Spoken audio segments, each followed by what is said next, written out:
Assalamualaikum warahmatullahi wabarakatuh. Perkenalkan, nama saya Lili Indrayani dengan NIM 8603164998. Saya di sini akan melakukan kegiatan praktikum IPA di SD pada modul 6 gelombang KP1 dengan judul percobaan jenis-jenis gelombang. Tujuan pengamatan yaitu mengamati bentuk dan jenis gelombang transversal dan gelombang longitudinal. Alat dan bahan yang dibutuhkan pada praktikum ini yaitu ada selinki, kemudian ada kabel listrik, dan karet gelang.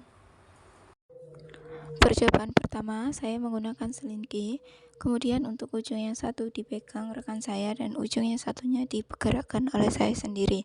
Saya menggerakkan selinki ke kanan dan ke kiri dengan cepat. Setelah saya amati, gelombang yang terbentuk menunjukkan adanya gelombang transversal, yaitu gelombang yang arah getarannya tegak lurus pada rambatannya. Gerakan membentuk naik turun membentuk lembah. Selanjutnya, pada percobaan kedua, saya mengikatkan karet gelang di bagian tengah selinki. Seperti percobaan yang pertama, ujung yang satunya selinki dipegang oleh rekan saya dan ujung yang lainnya saya gerakkan. Kemudian saya menggerakkan selinki ke kanan dan ke kiri. Setelah saya amati, karet gelang tidak ikut bergerak bersama selinki, dikarenakan partikel hanya bergerak di posisi semula, yang menunjukkan bahwa gelombang hanya memindahkan energi, bukan materi. Selanjutnya, yaitu pada percobaan ketiga, saya tidak menggunakan selinki tetapi diganti dengan kabel listrik, yaitu dengan percobaan yang sama seperti selinki, yaitu yang digerakkan ke kanan dan ke kiri. Setelah saya amati menggunakan kabel listrik, hasilnya mirip dengan selinki, tapi pada kabel listrik tidak muncul adanya gelombang yang dikarenakan sifat kabel listrik yang kaku dan tidak lentur seperti selinki. Selanjutnya yaitu percobaan keempat, saya menggunakan kabel listrik dan diikatkan karet gelang di tengahnya.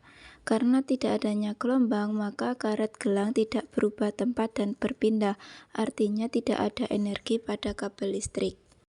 Selanjutnya yaitu percobaan terakhir, saya menggunakan selinki, namun untuk arah usikannya adalah ke depan dan ke belakang. Setelah diamati, arah usikan sejajar dengan arah rambatan, dan ini disebut dengan gelombang longitudinal yang terjadi karena adanya rapatan dan renggangan.